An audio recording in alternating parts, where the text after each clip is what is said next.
पिछले एपिसोड में साओजी और उसके लोग बहुत ही बुरे तरीके से युहाओ को टॉर्चर करने वाले थे, जबकि वहीं तेंग्रीन उसे बचाने के लिए किसी से हेल्प मांगने चली गई थी। इसके बाद अगले सीन में हम देखते हैं कि वो एक बहुत ही बड़े पैलेस में आ गई थी, जहां पर कि वो किसी प्रिंस से इसके लिए हेल्प मांगती है। लेकिन तभी हम देखते हैं कि वो प्रिंस व्हील चेयर के ऊपर बैठा हुआ था और वो तेंग्रीन की हेल्प करने के लिए मान जाता है। वहीं उधर हम देखते हैं कि उन लोगों ने युहाओ को ड्रैगन पिलर में बांध दिया था और वे कोड़े से उसे बहुत ही बुरे तरीके से पीट रहे थे। लेकिन हम देखते हैं कि यहाँ पर युहाओ कुछ भी नहीं कर रहा था और उसकी कंडीशन भी बहुत खराब हो गई थी। तभी एक सोल्जर अपने लीडर के पास आकर कहता है कि इसके बोन तो सच में बहुत ही ज्यादा हार्ड हैं। जिसके बाद हम देखते हैं कि उसका लीडर खुद युहाओ को टॉर्चर करने के लिए जाने लगता है। लेकिन तभी हम देखते हैं कि साओजी ने उसे ऐसा करने से रोक दिया था, क्योंकि अब वो खुद युहाओ को टॉर्चर करना चाहता है। तभी हम देखते हैं कि इस बात से बिंग इनके ऊपर काफी गुस्सा हो गई थी और फिर हम देखते हैं कि वो इनको सबक सिखाने के लिए भी रेडी हो जाती है। लेकिन इसके बाद भी हम देखते हैं कि युहाओ उसे कुछ भी करने से मना कर देता है। वहीं साओजी अब ड्रैगन पिलर को एक्टिवेट करने के लिए रेडी हो गया था और फिर कहने लगता है कि इसके स्पाइक्स तुम्हारे बॉडी के ऐसी जगह पर छेद करेंगे।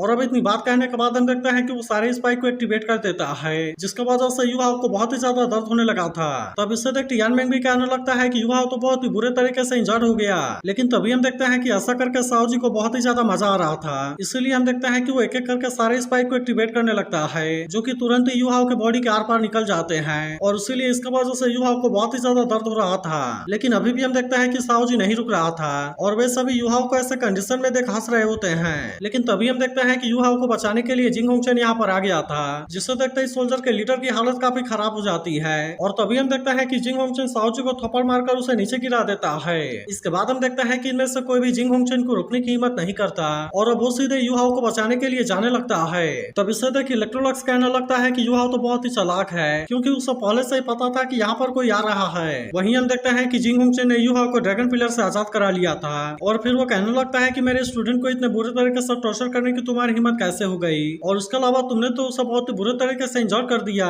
फिर वो युहाओ से कहने लगता है कि मैं तुम्हें प्रोटेक्ट करने में फेल हो गया, इसलिए मैं इस बात के लिए शर्मिंदा हूँ, लेकिन मैं प्रॉमिस करता हूँ कि कॉलेज तुम्हें इसके लिए एक्सप्लेनेशन जरूर देगा। लेकिन अभी भी हम देखते हैं कि साओजी को किसी बात का ज्यादा डर नहीं होता और वो जिंग होंगचेन से कहने लगता है कि मैं तो एक रॉयल मेंबर हूँ, इसीलिए आप मिंगडी हॉल का मास्टर होने के बाद भी मेरा कुछ नहीं कर पाएंगे। लेकिन तभी हम देखते हैं कि तेंग्रीन भी यहाँ पर आ जाती है और वो साओजी से कहती है क्या सच में तुम्हें ऐसा लगता है। जिसके बाद हम देखते हैं कि तेंग्रीन को देख सभी पूरी तरह से हैरान हो गए थे, क्योंकि यहाँ पर वो केवल अकेले ही नहीं आई होती बल्कि उसके साथ में बहुत सारे सोल्जर भी होते हैं और इसीलिए हम देखते हैं कि वो सभी इस बात से काफी डर गए थे। लेकिन तभी हमें पता चलता है कि खुद प्रिंस भी इसके साथ में यहाँ पर आया हुआ है, इसलिए उसे देख इनकी हालत और भी ज्यादा खराब हो गई थी और फिर हम देखते हैं कि वो तुरंत इसे ग्रीट करने लगते हैं। तभी वो प्रिंस जिंग होंगचेन से कहता है कि आपको इसके बारे में परेशान होने की जरूरत नहीं है, क्योंकि मुझे अपने थर्ड ब्रदर के लिए एक्सप्लेनेशन देने की ड्यूटी मेरी है। जिसके बाद हम देखते हैं कि जिंग होंगचेन भी इस बात से हैरान हो गया था। तभी प्रिंस फिर से कहता है कि तेंग्रीन ने मुझे सब कुछ बता दिया है और मुझे पता चला कि रॉयल पिकेट टीम युहाओ को आज से लेकर आई है, लेकिन आखिरकार सनमून एकेडमी के इंटरनल मैटर में जाने की तुम्हारी हिम्मत कैसे हो गई।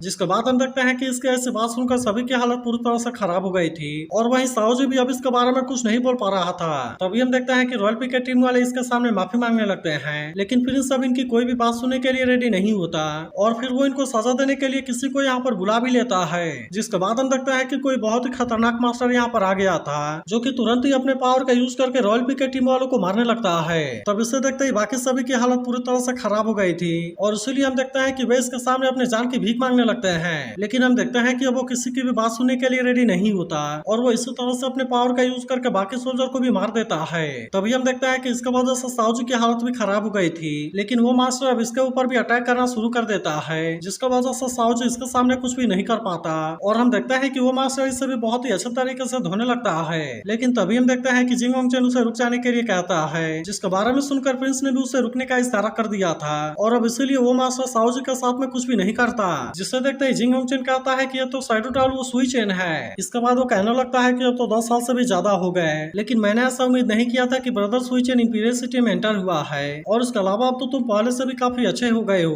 तब उस पर सुई चेन कहता है कि इस बात के लिए आपको थैंक यू, लेकिन अभी मैं किसी दूसरे काम में बिजी हूँ, इसीलिए मैं बाद में तुमसे मिलने के लिए आऊंगा। जिसके बाद हम देखते हैं कि जिंग होंगचेन भी इसके लिए मान गया था और फिर वो प्रिंस को इसके हेल्प के लिए थैंक यू बोलकर यहाँ से जाने लगता है। लेकिन तभी हम देखते हैं कि युहाओ को ऐसा कंडीशन में देखते तेंग्रीन इस बात से काफी उदास हो गई थी। इसके बाद अगले सीन में हम देखते हैं कि काइतो को भी युहाओ के बारे में पता चल गया था और इसीलिए वो तुरंत ही उसे मिलने के लिए आ जाता है। जिसके बाद हम देखते हैं कि वो युहाओ को बेहोशी की हालत में देख काफी परेशान हो गया था और फिर वो जिंग होंगचेन से कहता है कि हमारे लीडिंग टीचर तो अभी कुछ देर पहले श्रेक एकेडमी में वापस गए हैं। लेकिन इसके तुरंत बाद युहाओ को यहाँ पर कुछ हो गया और इसलिए मैं जानना चाहता हूँ कि क्या इस एक्सचेंज के लिए आपका यही एटीट्यूड है। जिसके बाद हम देखते हैं कि ऐसी बात सुनकर मास्टर मा इसके ऊपर काफी गुस्सा होने लगता है और फिर वो कहता है कि डीन के साथ में इस तरह से बात करें कि तुम्हारी हिम्मत कैसे हो गई। लेकिन इसके बाद भी हम देखते हैं कि जिंग होंगचुन ने मास्टर मा को रोक दिया था और फिर वो कहता है कि इसमें तो असल में मेरी ही गलती है, इसलिए मैंने अब साओजी को यहाँ से निकाल दिया है। इसके बाद वो कहता है कि अगर इसके बाद भी तुम्हें इस बात से कोई प्रॉब्लम है तो फिर मैं इससे कंपनसेट करने के लिए अपने तरफ से पूरी कोशिश करूंगा।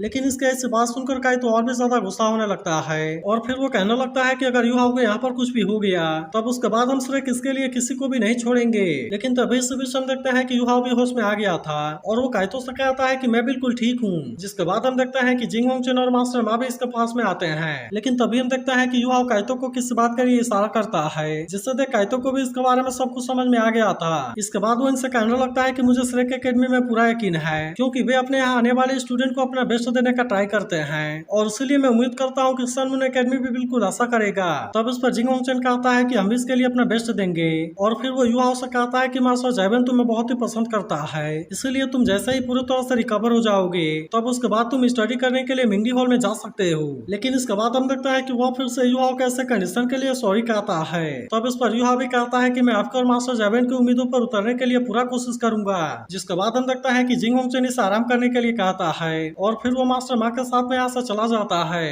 लेकिन वहीं हम देखते हैं कि काइतो को अभी भी युहाओ के बारे में काफी चिंता थी और इसीलिए वो उससे पूछता है कि क्या सच में तुम पूरी तरह से ठीक हो। तब इस पर युहाओ से कहता है कि आपको इसके बारे में चिंता करने की बिल्कुल भी जरूरत नहीं है क्योंकि ऐसे इंजरी तो मैंने बहुत देखे हैं। इसके बाद वो इसे बताता है कि मैंने असल में इसके लिए चालाकी का यूज किया ताकि इस तरह से जिंग होंगचुन मुझे स्टडी करने के लिए मिंगडी हॉल में जाने दे, जो कि असल में हमारे लिए एक बहुत ही बड़ी गेन है। वहीं मास्टर मा जिंग होंगचुन से कहता है कि आपने तो श्रेक स्टूडेंट को भी मिंगडी हॉल में आने दिया। तब इस पर जिंग होंगचुन कहता है कि उनका फिर क्या होगा, इसके लिए हम और भी ज्यादा पैसे हो जाएंगे, जिसके वजह से इसे अपने सामने रखकर इसका देखभाल करना ही अच्छा है। लेकिन फिर वो कहने लगता है कि सबसे बड़ी बात यह है कि सू टियाने ने खुद इस पर एक्शन लिया, जो कि रॉयल पिकेट टीम के लिए न केवल एक सबक है बल्कि यह चीज असल में हमें गुडविल को भी दिखाता है। तब इसके बारे में सुनकर मास्टर मा कहने लगता है कि यहाँ तक कि सुइशी ने भी सरेंडर कर दिया, इसीलिए प्रिंस तो सच में बहुत ही आयरन ब्लड है क्योंकि वो भले ही डिसेबल है लेकिन इसके बाद भी बाकी प्रिंस उसका कुछ नहीं कर सकते। तब इस पर जिंग होंगचुन कहने लगता है कि अब इसका टाइम आ गया है और इसलिए हमें इसके बारे में सोचना होगा कि हमें कहाँ पर रुकना चाहिए। इसके बाद अगले सीन में हम देखते हैं कि युहाओ अभी भी अपने बेड के ऊपर सोया हुआ था, लेकिन तभी हम देखते हैं कि तेंग्रीन उसे मिलने के लिए यहाँ पर आ जाती है, जिससे देखने से ऐसा लग रहा था कि वह सच में बहुत ही उदास है। इसके बाद वो युहाओ के पास आकर उसे देखने लगती है और फिर कहने लगती है कि यह सब केवल मेरे वजह से हुआ,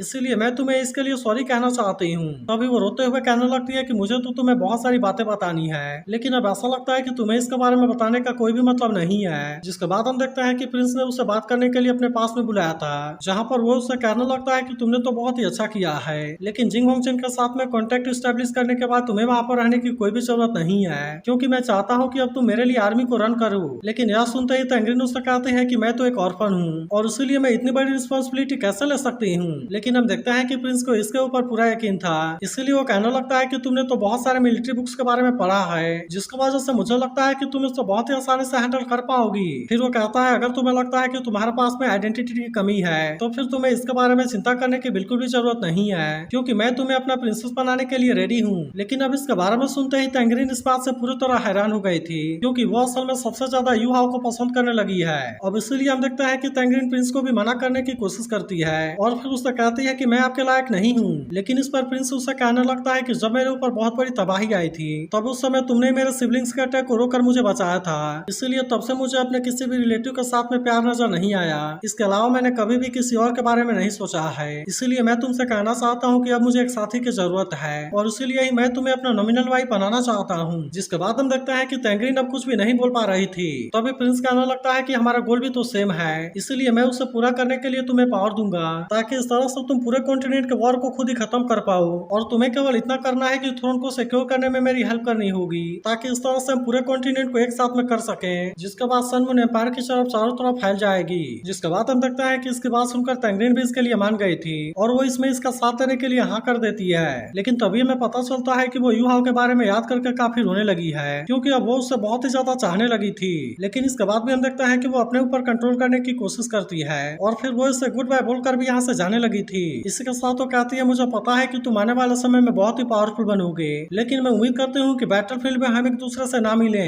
अब इतनी बात कहने के बाद हम देखते हैं कि वो दरवाजे को बंद करके यहाँ से चली जाती है। लेकिन तभी हमें पता चलता है कि युहा असल में केवल सोने की एक्टिंग कर रहा था और इसीलिए उसने तेंग्रीन के सारे बातों को सुन लिया था। लेकिन हम देखते हैं कि वो इसके बारे में कुछ कर भी नहीं सकता था और इसीलिए इसके बारे में सोचकर वो भी उदास हो जाता है। फिर हमें पता चलता है कि वो कॉलेज ड्रॉप आउट करके यहाँ से चली जाती है, जिससे देख युवा को समझ में आ गया था कि वो असल में अपने आइडियल्स को फॉलो कर रही है। लेकिन इसके बाद अगले सीन में हम देखते हैं कि वो भी अपने मास्टर जैबेन के साथ में मिंगडी हॉल में जाने के लिए रेडी हो गया था, जो कि असल में सोल गाइड के लिए अलग ही एक बहुत ही बड़ी दुनिया है और इसीलिए वो भी इसे देखने के लिए काफी एक्साइटेड है। इसके बाद हम देखते हैं कि मास्टर जैबेन अपने आइडेंटिटी टोकन का यूज करता है, जिसकी वजह से यहाँ का गेट अब ओपन हो गया था और अब इसीलिए वे दोनों एक साथ में अंदर जाने के लिए रेडी हो गए थे। इसके बाद हम देखते हैं कि वे यहाँ से एलिवेटर का यूज करके जाने लगते हैं, लेकिन तभी इस बात से टियान में काफी हैरान होने लगा था और फिर वो कहने लगता है, मैंने सुना है कि पूरे कॉन्टिनेंट में लेवल 9 वाले केवल 4 सोल मेंटर हैं, इसलिए मुझे लगता है कि युवा का मास्टर केवल थोड़ा सा कम है, लेकिन इसके बाद भी वो किसी से कम नहीं है। तभी यहाँ के नजारे को देख युवा कहने लगता है कि यह तो मिंगडी टेंग है, जो कि बिल्कुल ही एक जाइंट सोल गाइड के जैसे है। तभी मास्टर जैबेन कहने लगता है कि इसका स्ट्रक्चर बहुत ही कॉम्प्लिकेटेड है और यह असल में बिल्कुल एक सोल गाइड के जैसे है। इसके बाद हम देखते हैं कि वे इसी बारे में बात करते हुए नीचे पहुंच गए थे